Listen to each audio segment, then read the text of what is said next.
I am a person who is no stranger to fan theories, and although some of them might seem like they could have some validity, even though we all know they don't, they are really fun and interesting to hear. But the truth is, there's no way that most of them could be accurate. In March of last year, I more or less remade my top 10 list of fake cartoon theories, more or less to prove the point that you can find parallels in anything and basically make a cartoon theory out of it, even though the original cartoon theories were nothing more than slander. And yeah, since my brain has, well, come up with some, ideas, let's put it that way, I'm going to be doing, I did another list, and in this video, you will be seeing my top 10 list of fake fan theories.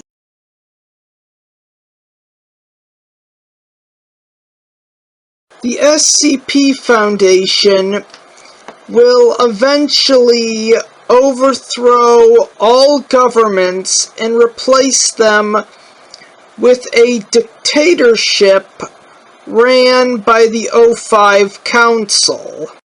And that's why the SCP Foundation exists.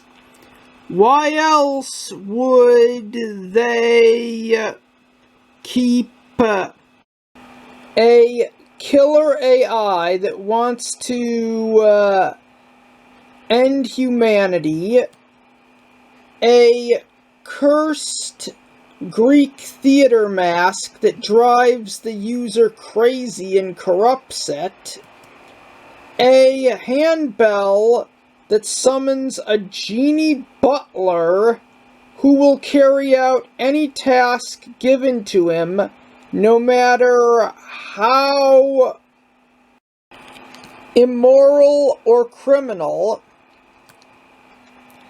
an evil pig god idol thing that has mind control powers, what essentially amounts to Pennywise from It,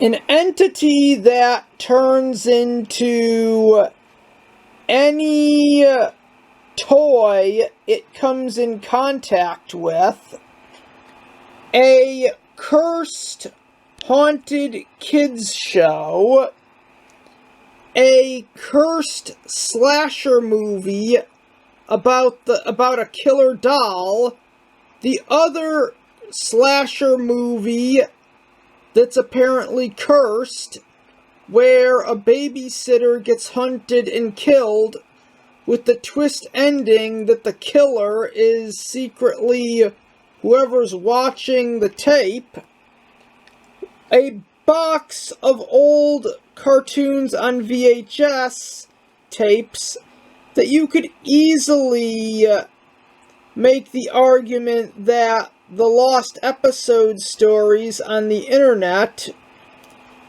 were on tapes that, came from this box.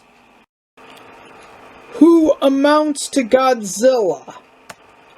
An evil clown that only little kids can see, who is constantly turning them into deranged killers, and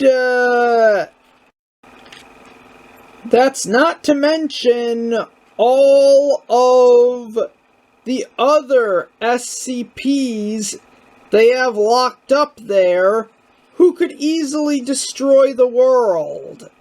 Hell, there's even a hypothetical timeline where the SCP Foundation itself lost its humanity, became completely homicidal, and were sicking these things on humanity. I'm just gonna say it. The SCP Foundation is a front for a future dictatorship.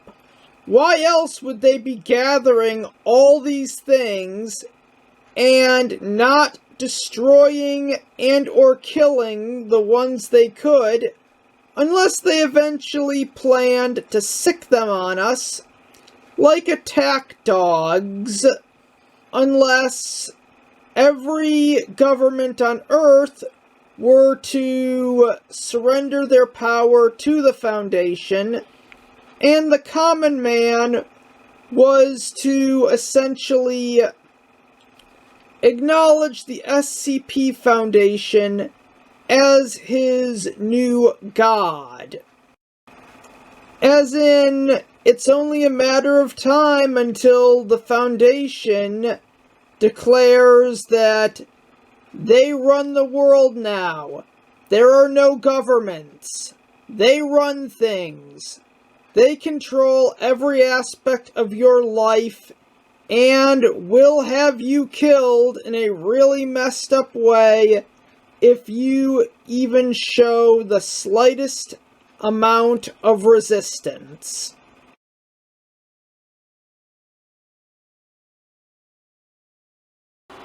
Rey Palpatine is insane, and the entire Star Wars sequel trilogy is one big hallucination going on inside her mind.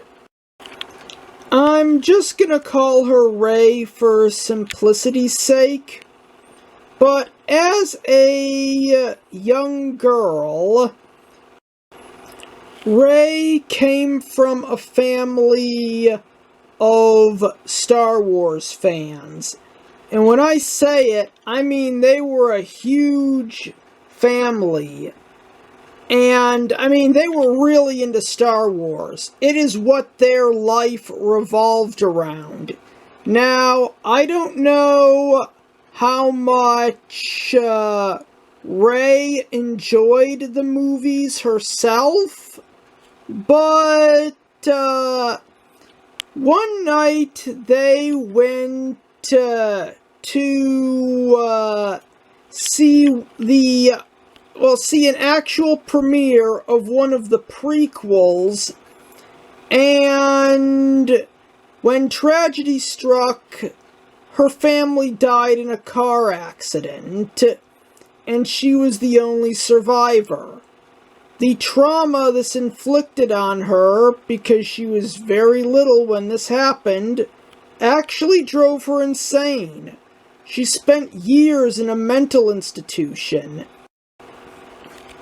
And in her madness, well, Star Wars was apparently the only thing she knew and was the only thing in her life.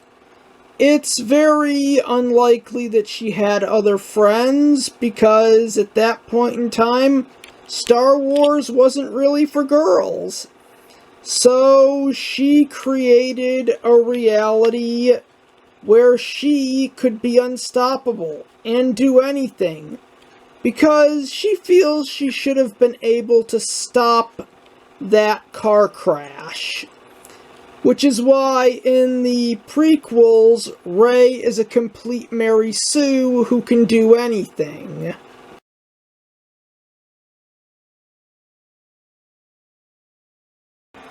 Jason Voorhees has fourth wall awareness.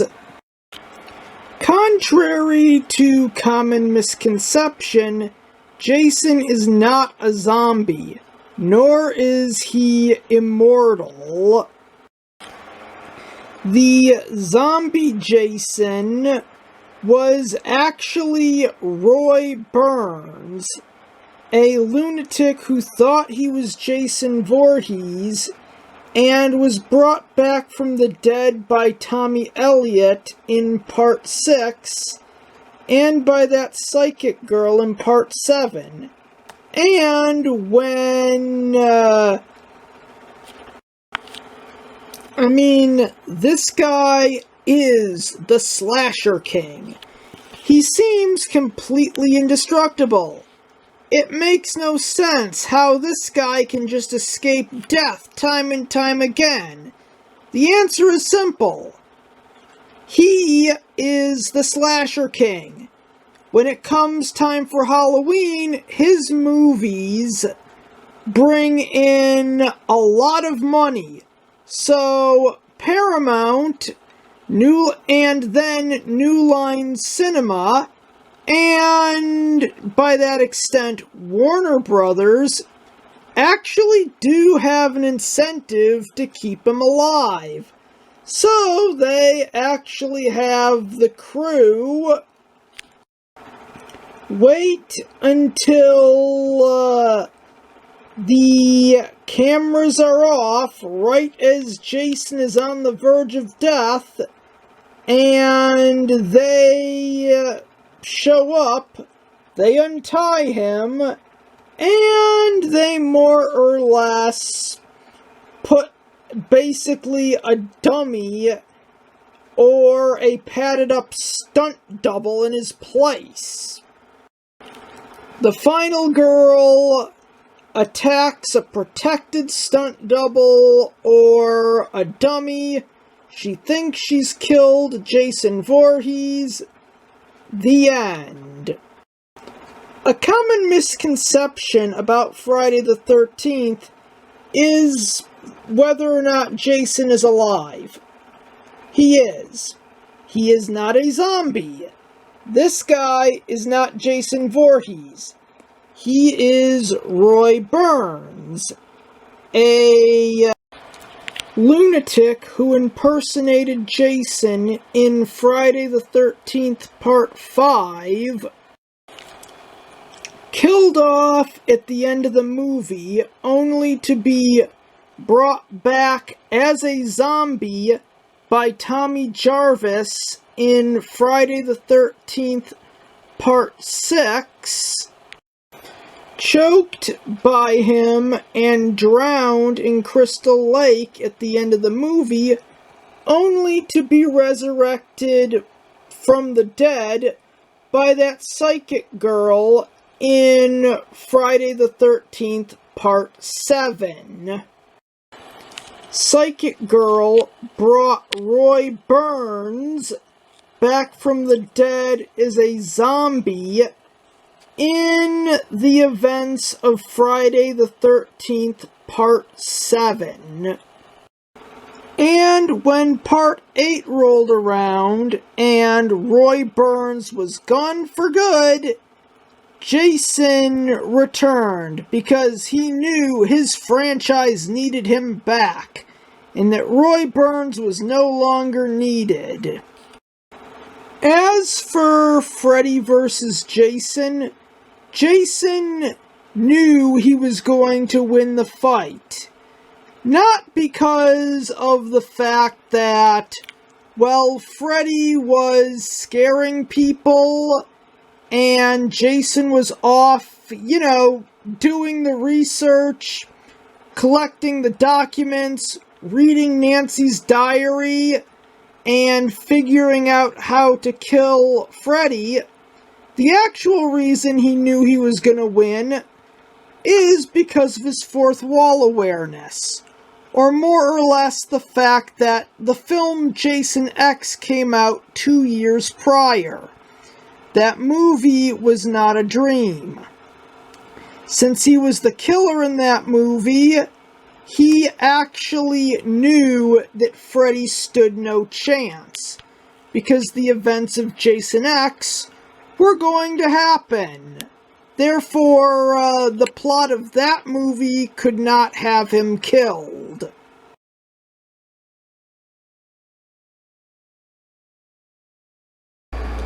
The Nightmare on Elm Street insanity theory. Nancy Prescott was your typical average teenage girl. But one night she threw a party and things got real wild to the point where the garage was completely burnt down. Her father was inside the garage and he was burnt to death as he couldn't escape. This caused Nancy so much grief and trauma that she went insane. Through guilt, she feels she needed to be punished. So she recreated her father as Freddy Krueger, someone who would seek vengeance for being burnt alive. Nancy survived facing Freddy, but like her father, all her friends died in that fire, which is why most of the time Freddy kills off all of the teenagers in Nancy's fantasies. Driven by guilt and trauma and grief, Nancy knew that it would only be a matter of time until she would face an end at Freddy's hands. So, subconsciously, she recreated herself as the final girl in each installment of the franchise. The fact that is obviously shown that the last official final girl was actually Freddy's daughter. As for Freddy himself, nearing Nancy's return to sanity, the reason why Freddy is killed by Jason Voorhees was because that when her father was alive, Nancy herself was a huge fan of the Friday the 13th films, which is actually an in-universe movie series. She needed someone worse than Freddy, the psychological manifestation of her father, mixed with her guilt, trauma, and grief over what happened at the party that night, to be destroyed by someone even more evil.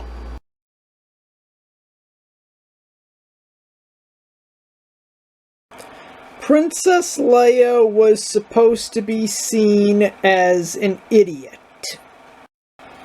Okay, it is more than obvious that when it comes to Star Wars, Princess Leia is 100% useless. In the first movie, she gets captured by Darth Vader and needs to be rescued by Luke and Han. In addition to that, and if she wasn't stupid enough to get captured, the Empire would have never found out where the rebel base the original Rebel base was. As for Empire Strikes Back, she doesn't really do anything of relevance, but yeah, since it was her fault that the Empire found out where the first Rebel base was, and if she wasn't stupid enough to get captured, the Empire wouldn't have found out where the second base on planet Hoth was. Okay, and now it's time for me to get the elephant out of the room. Return of the Jedi. She gets captured by Jabba the Hutt and is made his personal slave girl, complete with metal bikini. It is the only thing she does throughout the entire movie. Yes, she does strangle Jabba, but that could have been done by any other character in the movie. Hell, you had Lando Calrissian undercover as one of Jabba's guards, and he actually had a weapon. Princess Leia, who is half naked, does not have a weapon. If anything, the chains were to keep her in place. And in all fairness, yeah, this comes off as dumb luck. If Luke Skywalker hadn't shown up to save her, she'd be stuck as Jabba's personal belly dancer for the rest of her life. I am not going to make any friends with what I'm about to say, but as of the 2010s, this attire has come under attack by Disney. Yeah, Disney does not like the idea of a princess being made into a slave girl. But, in all fairness, that is 100% on George Lucas. And the thing is, he knew what he was doing.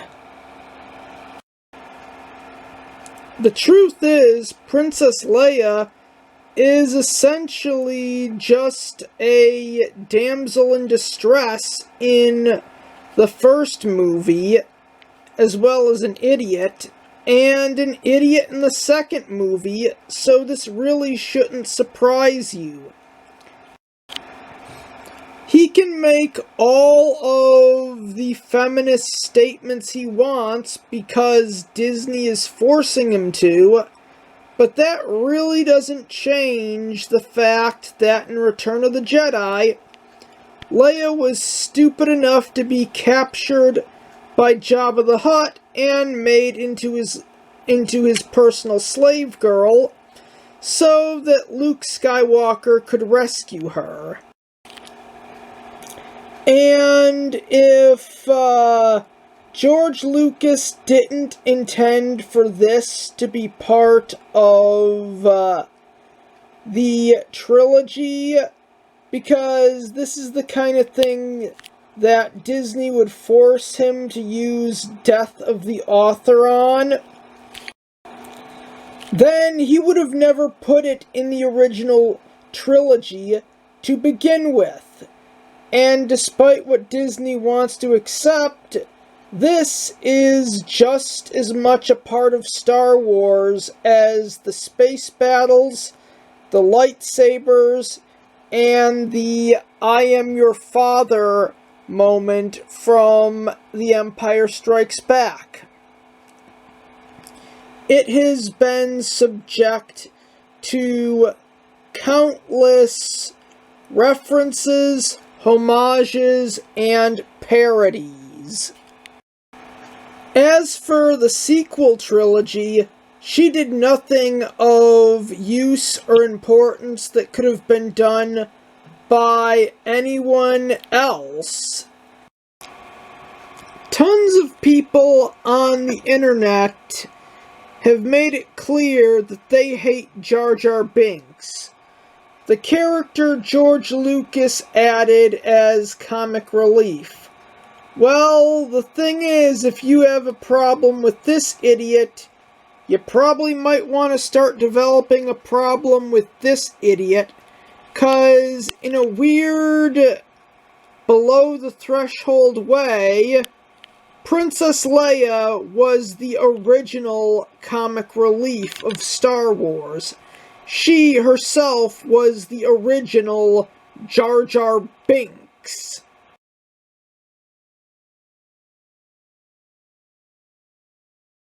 The Shrek insanity theory.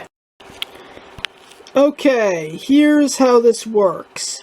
Fiona is not a princess or an ogre. She was actually just a little girl who was not only a fan of the Disney princess lineup, she was obsessed with that whole goddamn franchise. But she was also mentally unstable due to various psychological conditions that she was born with. When King Harold and Queen Lillian locked her up in the Dragon's Keep, that was actually how her mind interpreted being committed to an insane asylum. Shrek is actually not her rescuer. He's actually her therapist. And the reason he rescues her in her delusions is because he actually managed to bring her back to reality. It took him a very long time, but it happened. Donkey and Puss in Boots are actually just Shrek's two interns. Donkey was hired to work full-time at the insane asylum first, which is why he's Shrek's sidekick. And Puss in Boots got a job as a therapist at another psychiatric ward for a while, which is how, well, Fiona's interpretation of that were the two Puss in Boots spin-off movies. And although we don't know if Fiona lives happily ever after,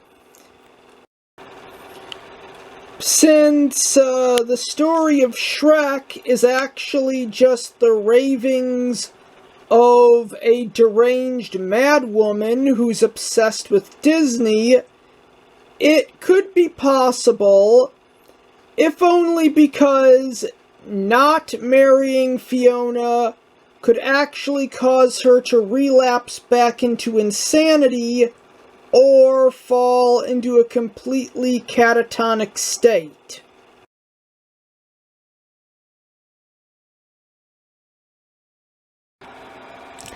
SCP-4304 is the secret key to proving the existence of the anime multiverse.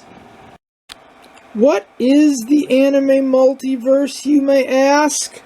Well, I'm going to let ChatGPT explain that one for me.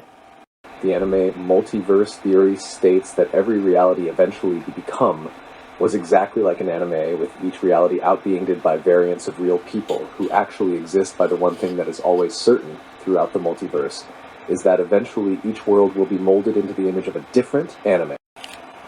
Evidence for this theory falls under the assumption that the Rubber's interpretation is indeed the correct one.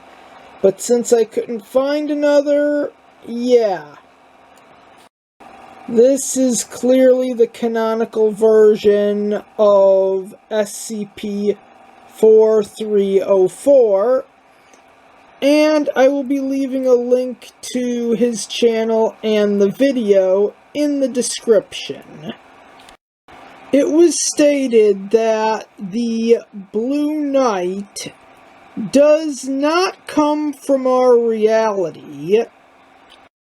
Just look at this mech. It looks like something straight out of Neon Genesis Evangelion. And when you take a good look at how both Blue Knight, the robot, and the woman who pilots it fights, you can see a lot of evidence that points to this thing and this woman being highly connected to the anime multiverse. It is clear that the Blue Knight is from the Neon Genesis Evangelion universe, but apparently from this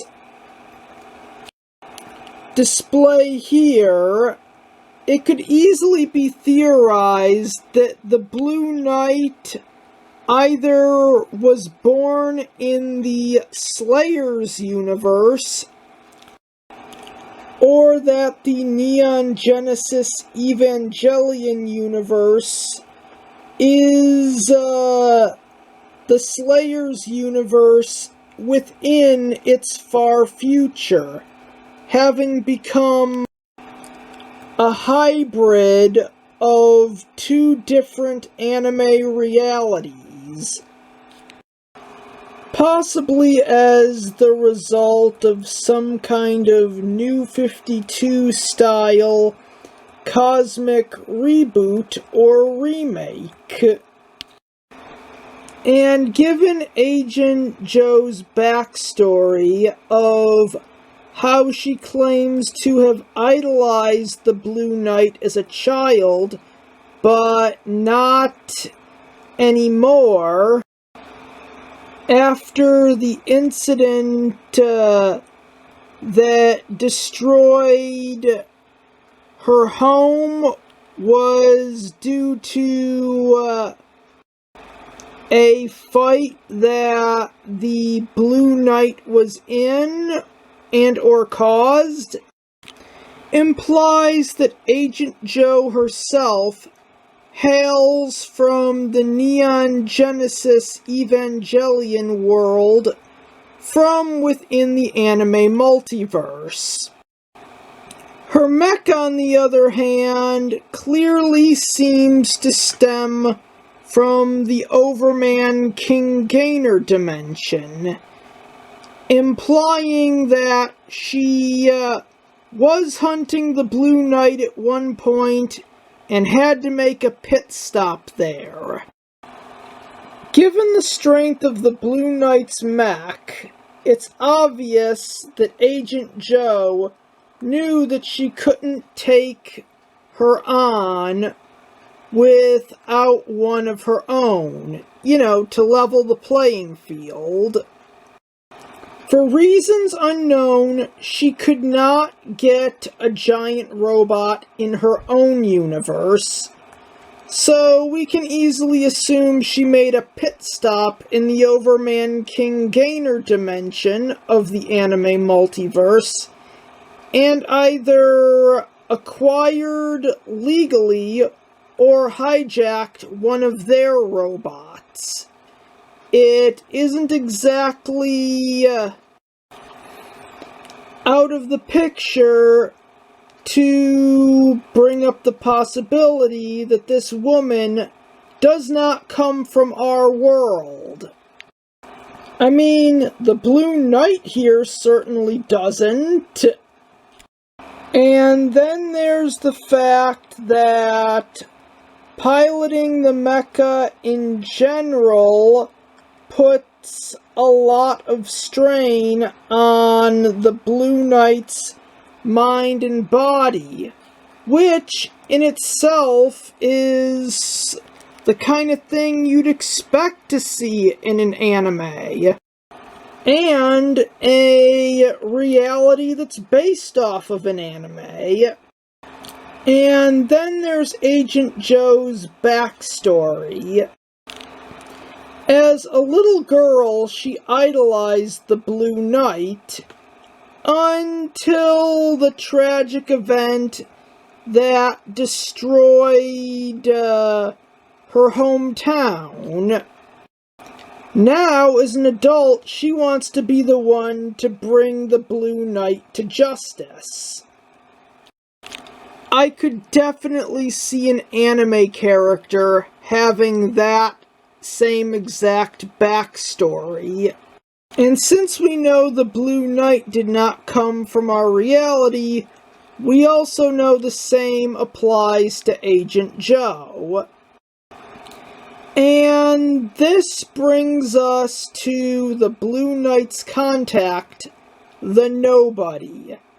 This guy is a criminal that no one knows anything about. Even if the Foundation knows something about him, it's next to nothing. This guy is like an evil version of L, or very similar to characters like Lupin the Third, or Leoch from Code Geass. With all that said and done, the only question that's left to ask is, what anime will our reality be molded into in the future?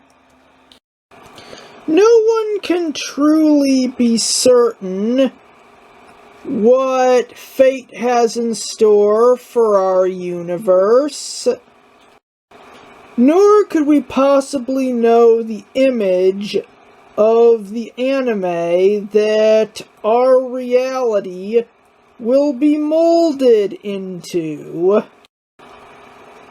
But if I were to be honest with you, my guess is a 5-way tie between Dragon Ball, Yu Yu Hakusho, Naruto, Welcome to Demon School Iruma-kun, and Tokyo Majin.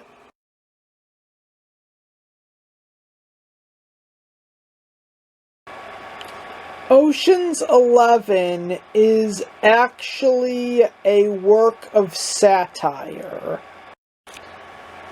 It's essentially something that suffers from what I like to call Powerpuff Girl syndrome, where the franchise in general is supposed to be a parody, but when you look at how it was written, the people who did write it accidentally played it way too straight,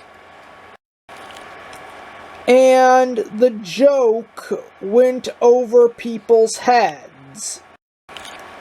I mean, this came out in the 60s, and Ocean's 11 is about a bunch of criminals robbing a casino and constantly backstabbing each other. I guarantee you that unless it was meant to be seen as a parody,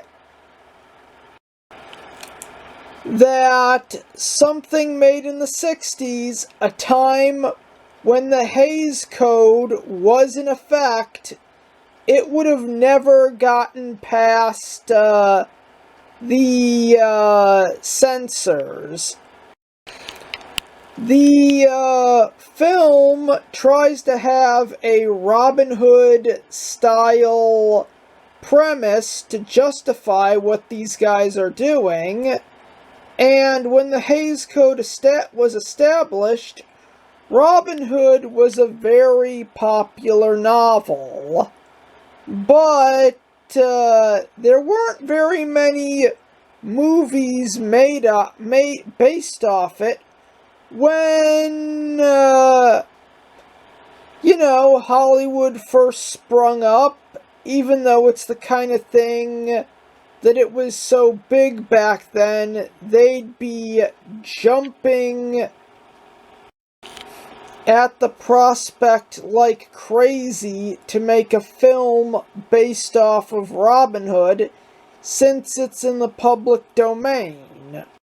The creator of Ocean's 11 knew that this would be a good movie. He just didn't see it as sequel good.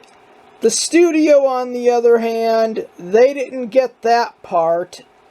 They took the concept completely seriously, even though the joke was that you're rooting for the guys who would be the villains in any other movie. For crying out loud, they cast Frank Sinatra and his Rat Pack buddies as the main characters. That should be a complete indicator that this was meant to be a parody of crime films, in the same exact way that the Powerpuff Girls is a parody of superheroes, and therefore an un-American show.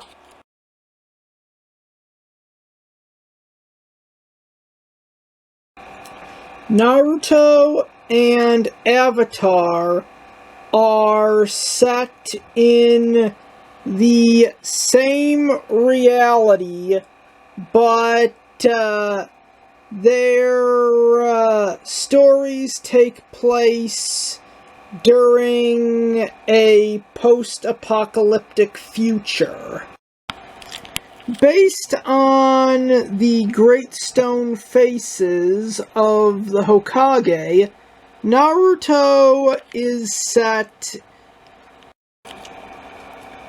on the land that once was the United States of America, while given the architecture in the world of Avatar, Aang and his friends clearly live in what remains of Asia after the end of the world.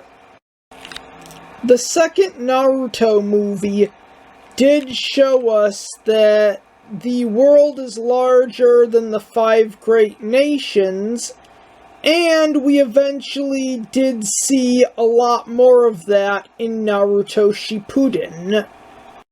And given that it was around Season 3 in Avatar that someone in the Earth Kingdom would try to rediscover flight, thinking that he invented it himself, means that there could be more than the 4 great nations out there, but the various benders and non-benders have not discovered them yet.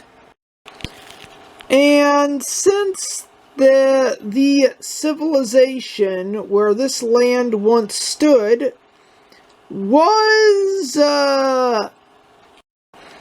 attacked by a terrorist group whose name started with the letter A, it could easily be assumed that the name Akatsuki could easily be a mispronunciation of the name Al-Qaeda.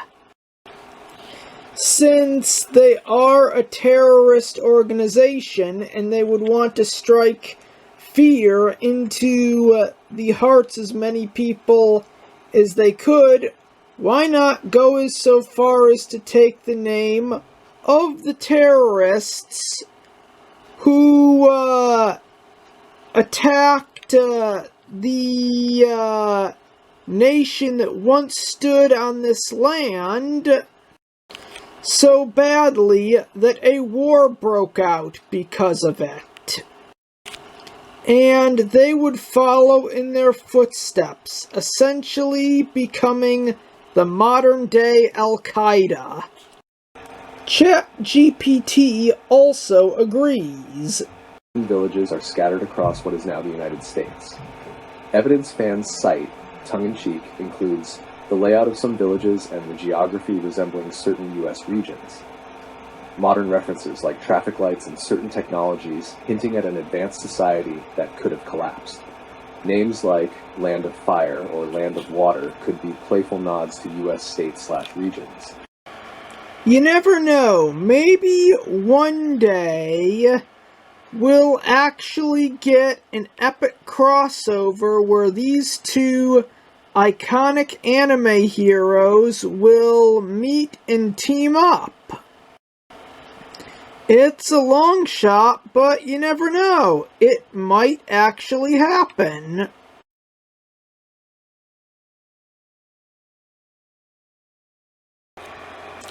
Samurai Jack is a retelling of Batman. What I mean by this is the fact that Samurai Jack is actually a retelling of various Batman storylines, and that is actually going beyond the fact that these two characters both have a lot of things in common. Both spent their childhoods training to avenge their parents. Both have rich fathers who either have the exact same mantle that their sons wear, or one that is extremely similar to the mantle their sons wear. Both have loyal sidekicks who help them fight an array of colorful villains. Both have love interests who start out evil, but then eventually turn good after falling in love with the hero. Both Batman and Samurai Jack have fought evil counterparts or evil clones of themselves. Basically, they've both fought versions of themselves that were evil. Before Samurai Jack Season 5, we did get a non-canon comic book that ended with a hypothetical non-canon future where we see Jack and the Scotsman basically as the leaders of this massive resistance movement against a coup, which isn't really that far off from Batman Incorporated. Essentially, the superhero and his sidekick more or less having an army that they would lead into battle against an actual supervillain. As for Samurai Jack Season 5, you could easily see it as a cross between The Dark Knight Rises, and Batman The Dark Knight Returns, both of which are about the main character, the superhero, not having been heard from for at least 5 years, and then springing back into action for one last time at the old rodeo. This is the season where Ashi made her debut, and you could easily compare her to the Nolanverse's version of Catwoman.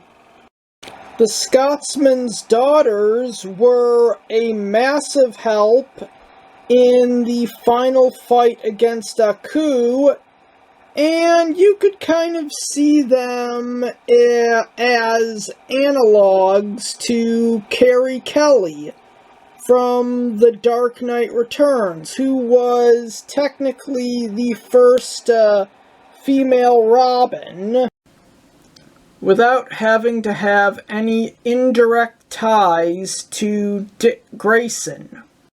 Gendy here, who created Samurai Jack, is a massive comic book fan to boot, which is even more evidence for this theory, and in a weird way kind of proves it. And that was my top 10 list of fake fan theories. The sole reason I made this list was to prove the point that you can draw parallels to and between anything. And fan theories are kinda dumb, even if they are really interesting. And just for the record, I do have one more top 10 theory video in the works. I'm just gonna end this video with that. I'm not gonna tell you what medium it's going to cover, just that it's in the works.